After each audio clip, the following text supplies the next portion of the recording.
hasn't even stated any sort of basis other than you put a stamp on a piece of paper and sent it to a doctor's office, and so he's trying to find a reason to arrest you, and he's trying to get a warrant based on just that.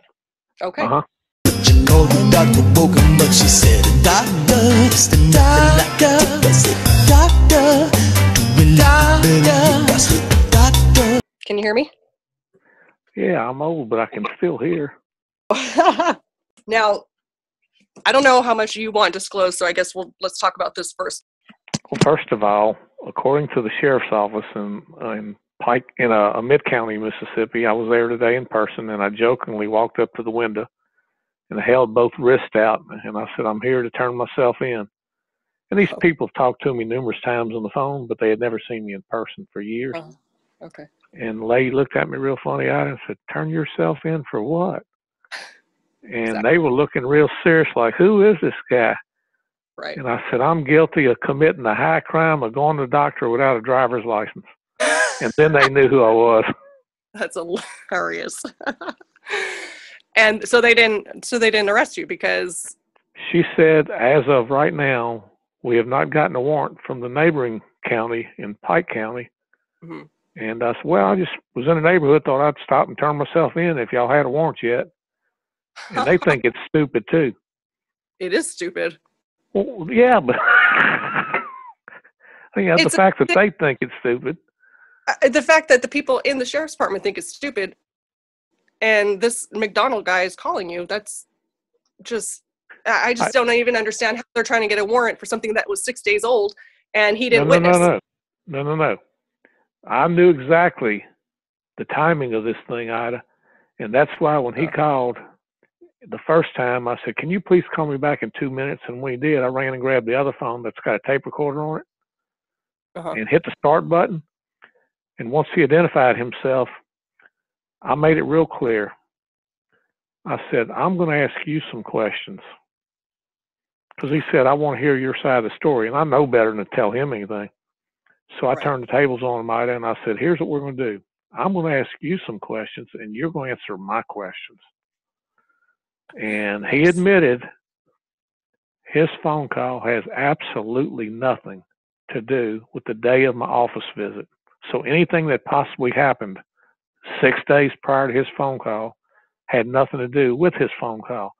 Then I moved on to get him to confirm that aspect. I said, so the only reason you're calling today, 6 days after my office visit, is based on this letter that showed up in the mail. Is that correct? Yes, sir. And then I asked him, is there anything in that letter that you consider to be a violation of Mississippi state law? I'm not a judge. I said, you're a law enforcement officer. Gosh. You know, you're conducting an investigation of an alleged crime, and you don't know what constitutes that crime? So what was in the letter that was criminal? I'm not a judge. I don't know. So what is he calling you for? The doctor that I was attempting to see is Henry Sanders IV. He comes from a long line of old money people, doctors included, in that city. And they pretty much have the inside track with the police department, and they're going to teach me a lesson. Oh. How dare you not provide a driver's license when we tell you to? Is McDonald trying to get a warrant for something said in the letter?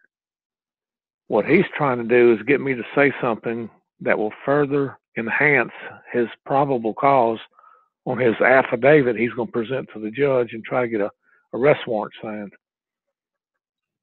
The letter said, I want $200 for my time and inconvenience for dragging me down there for an hour and having to drive an hour back home for nothing, blah, blah, blah, off work with no pay. And I'm not going to ask you twice. Oh. Wow. And I did. I gave him one chance to step up to the plate, Ida, and do the right thing, and he did not. So I've already filed suit against him. I didn't ask him twice. I asked him once, and then I filed suit. And I filed a formal complaint with the Mississippi Regulatory Board that oversees doctors. Right. And that's what he really needs to be concerned about now.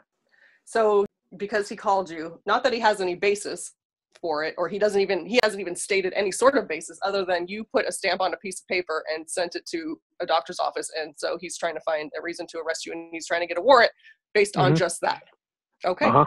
And the oldest trick in the world is pick you up on a Friday afternoon and hold you till Monday morning. You want to ring the phones off the hook at the police department. This is just, it just doesn't make any sense to me. I'm so beside myself.